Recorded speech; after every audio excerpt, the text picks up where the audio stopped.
The US wants out of Europe. This leaves the continent vulnerable to a large neighbor that is projected to outspend all European countries combined next year, at least when it comes to effective defense spending. So now in Europe the debate has begun. What parts of the welfare state should they cut so that Europeans can afford to defend themselves? Should they reduce healthcare spending, education spending, or perhaps social protection in general?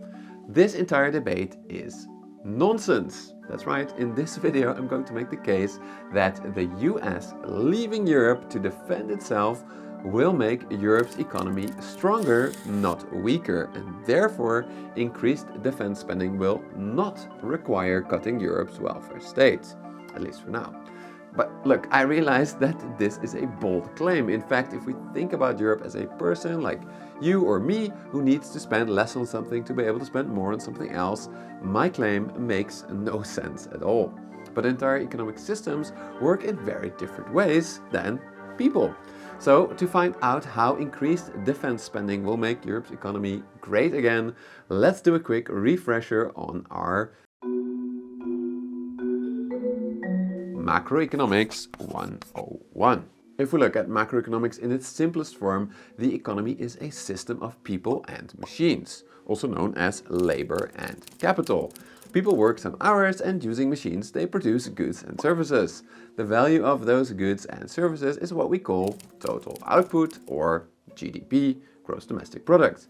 If an economy is operating at its full capacity, then there is a very low unemployment rate and there are hardly any idle factories. In such a society, if they want to get more people into the army, it means that companies can make fewer consumer goods. But because soldiers still provide a service, defense, GDP may remain the same. However, given that soldiers still earn money and therefore want to keep buying consumer goods, of which now less is produced, this may or will likely cause their prices to rise. Consumer prices going up, that is inflation. So in this case, thanks to the extra defense spending, the economy has reached the limit of its capacity to meet all the demand that's there. This causes inflation. Economists call this overheating. A well-run economy should have low unemployment and high capacity utilization of factories. It employs all the resources that it has available and therefore grows slowly as technology progresses. As we've seen, if a war comes along, such an economy will be pushed above its sustainable potential, causing inflation, meaning that it's overheating. This framework can explain what happened to Israel after October 2023 or to Russia today. Before their wars, these economies were roughly at full potential with really low unemployment. Then, when their respective wars started, it pushed these economies temporarily above potential, producing inflation. Therefore, these countries are facing a trade-off between three desirable things: high defense spending, high civilian spending, and low inflation. An economy that is at full capacity cannot have all three of these desirable things. Therefore, we could call this the war economy trilemma. After October 2023, Israel was facing this trilemma. Initially, it spent more on defense and saw inflation go up. Therefore, it initially raised interest rates to reduce civilian spending. But then in 2024, it ultimately called off a full-scale invasion of Lebanon, likely partially due to economic concerns. On the other hand, Russia has chosen to both raise interest rates and accept higher inflation, for now, to be able to continue its massive war spending efforts to conquer Ukraine. Now, using this framework, we have already learned something interesting, I think, about Europeans. High inflation is not an option, it's not even discussed. Europeans don't control their central bank, so obviously the only option then is to cut government spending on welfare. In this context, the current debate, cutting spending on welfare, makes total sense. If the European economy was, at least, at or near its full capacity, I would be on board with this debate. I'm not a fan of inflation, I'm not advocating for ever increasing government debt, but in this video I'm going to make two bold claims. The first is that Europe's economy is operating well below its potential. The second is that the proposed increase in defense spending is small enough to get its economy closer to its potential without pushing it above its potential.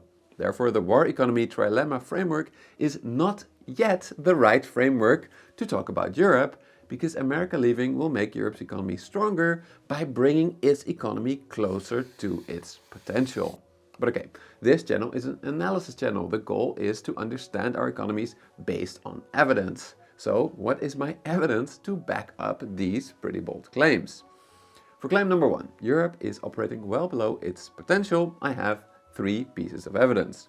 First, Europe's unemployment rate is well above that of the United States and has been for a very long time. Second, Europe's capacity utilization, how much it uses its factories, has kept dropping after COVID, meaning that there are plenty of spare factories, especially in Germany. Finally, while Europe did see quite a bit of inflation, most research indicates that this was primarily caused by COVID supply disruptions and then by skyrocketing energy prices after Russia invaded Ukraine. However, crucially, if Europe needs to spend too much on increasing its defense, then of course we'll still get to the war economy trilemma trade-off, but that is currently not the case for 4 reasons. First, when it comes to manpower, European think tank Bruegel has estimated that Europe will need about 300,000 new soldiers if American troops were to leave. At the same time, there are almost 13 million unemployed people in the EU. So while of course not all unemployed people are fit to serve in the army, there's a really wide margin of error here. Second, when it comes to utilizing Europe's factories, there are some really hopeful signs that Europe can produce enough military material. First of all, while Europe does rely on the US quite a bit, especially for air defense, Europe's military industrial complex is still well diversified enough overall, especially in France, which never fully trusted the US and therefore maintained military capabilities across all domains, unlike Germany, for example. Third, Europe still has a good industrial base when it comes to industries that can be transformed relatively easily to make war materials. For example, Europe produces input materials like chemicals and steel on a much greater level than the US. And it increasingly now has empty car factories that can be repurposed. In fact, this is already happening in Germany, where German defense company Rheinmetall recently announced it may repurpose several Volkswagen factories to make armored vehicles. Finally, when it comes to spending in general, Bruegel and NATO have estimated that Europe needs to raise spending from about 1.9% of GDP to 3 or 3.5% respectively. That is still only half of what economies like Russia and Israel are spending on defense today. Therefore, I think it is likely that the current defense spending will push Europe's economy closer to its potential rather than over it, making the continent's economy stronger and thereby keeping government debt loads manageable and avoiding inflation. However, at this point you may ask, but hold on a second, Joeri, if Europe's economy is operating below its potential, do we really need defense spending to get it back to potential? Can we instead spend on nicer things like education or healthcare?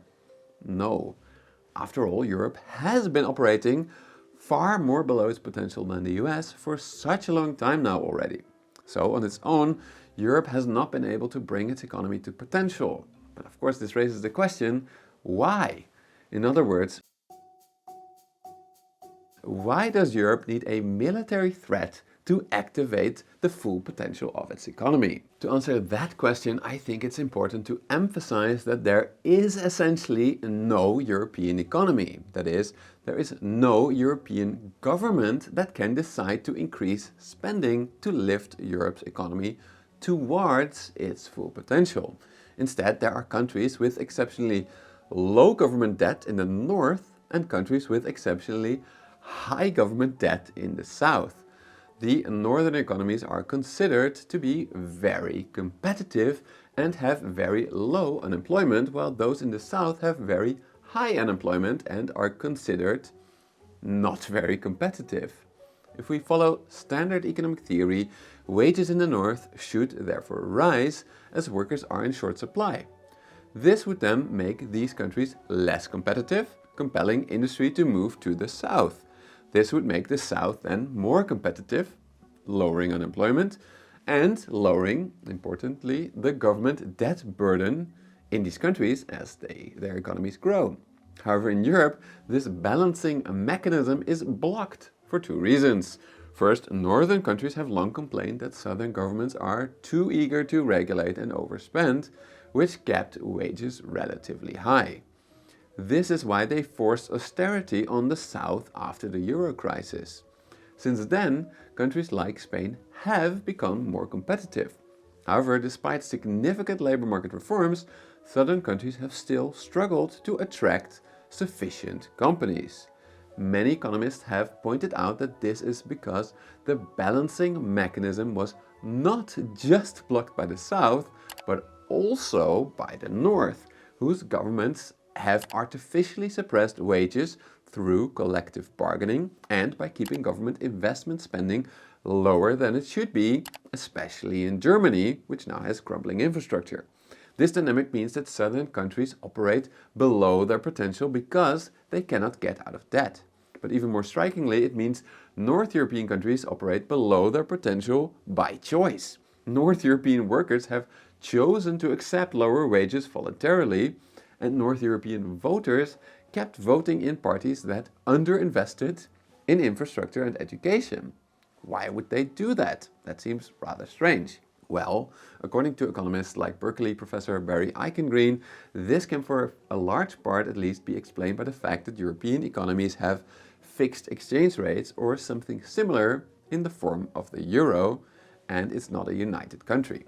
You see, if exchange rates cannot be adjusted, a country that is too competitive will accumulate euros, but if a country is not competitive enough, it will run out of euros completely, causing a massive crisis such as the one the South experienced in 2011. This theory can explain why without an external threat, a massive external threat, Europe's economy will be run at below what it is capable of. Northern countries underinvest and keep wages low, hurting their economies so that they can stay on top of the economic pecking order, avoiding a crisis at all costs.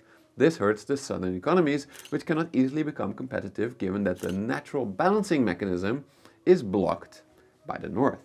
But now with a strong external threat, this dynamic is shattered. Poland and more importantly Germany are now turning on the spending taps. This may slightly overheat their economies, but as these economies import more from the south, especially from Italy, which is Europe's second industrial powerhouse after Germany, this will enable indebted southern governments to spend more as well then. In other words, increased defense spending in the north will unlock a virtuous economic cycle in which increased spending in the north unlocks increased spending in the south, which again unlocks more spending in the north, right until Europe's economy reaches its full potential. This means that we don't have to talk about cutting the welfare state just yet, as the war economic trilemma is not yet applicable to Europe. At least that is the case that I'm making in this video.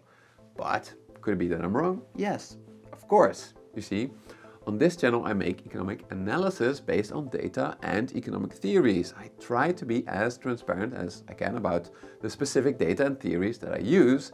However, the world of macroeconomics is highly uncertain. It depends on the actions of unpredictable politicians, and on top of that, we don't have access to all the macroeconomic data even.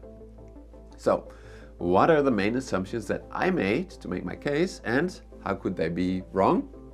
First, I assumed that the estimates about extra spending and manpower by Bruegel are correct. However, these estimates are based on the current situation on the battlefield, in which the Ukrainians are just holding out against the Russians. But if Ukraine falls, in that case, Europe may need to spend a lot more on defense, as Russia just got a lot stronger.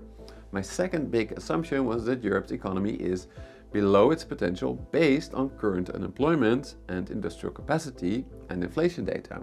However, thanks to rapid aging, Europe's economic potential could rapidly come down.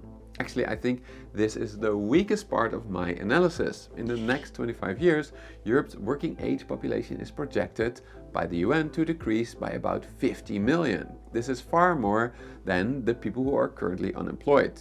This could quickly bring the continent to its potential output and may mean difficult choices with regards to the welfare state need to be made after all real soon.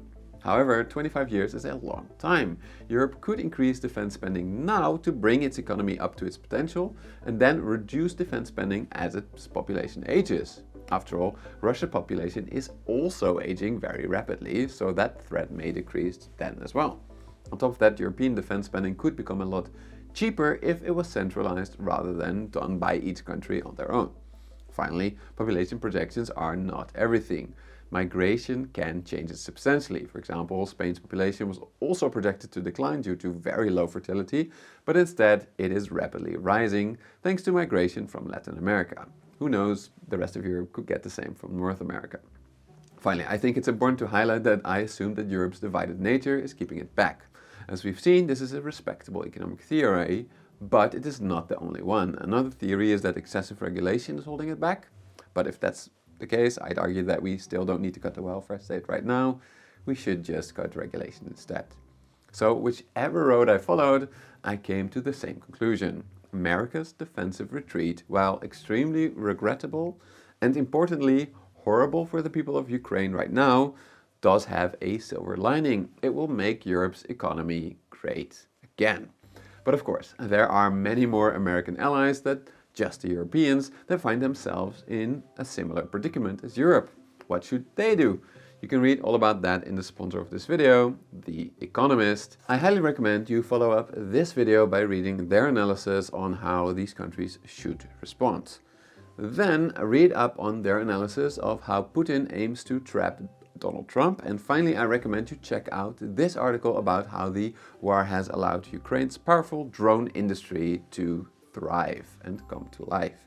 Indeed, if you like my analysis but are still hungry for more economic analysis, then I highly recommend use the link below to get yourself an annual subscription to The Economist for a 20% discount. Whether you prefer to enjoy the print edition over a cup of coffee or their app's digital weekly edition, you'll always stay on top of global trends no matter where you are.